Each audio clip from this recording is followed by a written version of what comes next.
So we just made some marshmallows, we've made vegan butter, and we've made our own ice cream. So the only logical thing left is to put them all together and make these Rice Krispie square ice cream sandwiches. So first things first, we're gonna grab a medium to large pan and we're gonna throw 2 tablespoons of vegan butter, or you can use coconut oil, and we're gonna melt that, and then we're gonna dump in our marshmallows. We've got 2 cups of our homemade marshmallows, but you can also use store-bought if you like, but if you make your own, you can choose what type of sugar. We've shown you how to make it with maple syrup, honey, or even sugar substitute like allulose.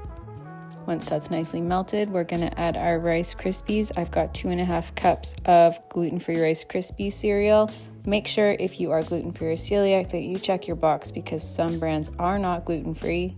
And we're just going to stir this until we've got the marshmallow throughout our Rice Krispies. And then because we're going to turn this into sandwiches, we're going to divide it in half. So I kind of press it flat into the pan and divide it in half so I know what I need to scoop into our loaf pan. So I've got a loaf pan here.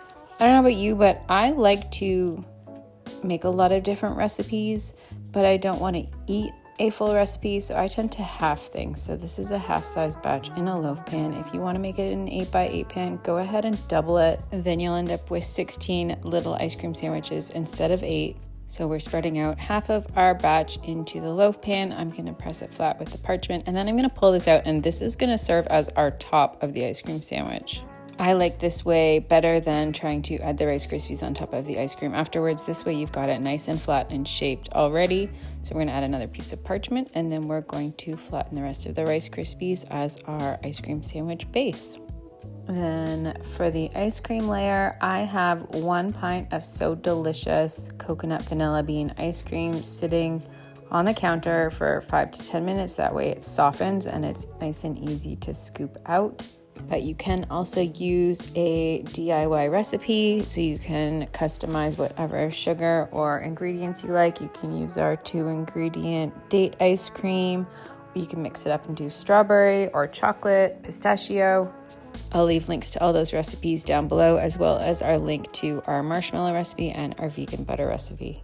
So if you're doing the loaf pan size and you've got a pint, you're going to just scoop out the entire thing, and then we're going to spread it out. If you've got a different container size, you really want 2 cups of ice cream.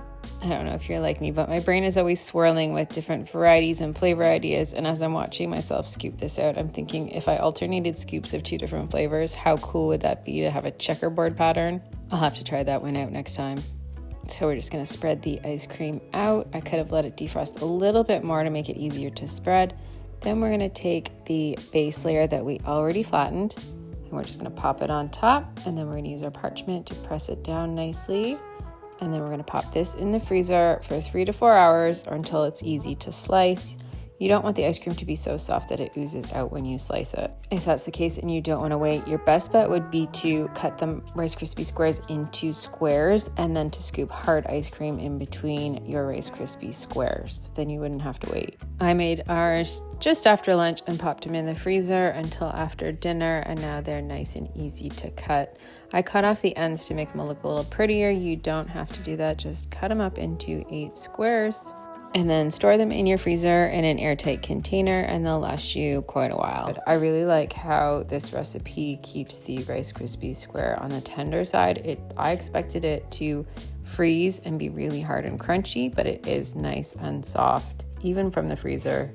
So I hope you try this out. If you want to cut corners, go ahead and buy some marshmallows and some ice cream, and you know what, it's still going to cost less than the almost $9 US to buy a 3-pack of these things at the store. And it lets you control your ingredients, your sugar content, and you can go crazy with all kinds of flavor combos. If you beat me to it, let me know what flavor combos you try, and we'll catch you next time.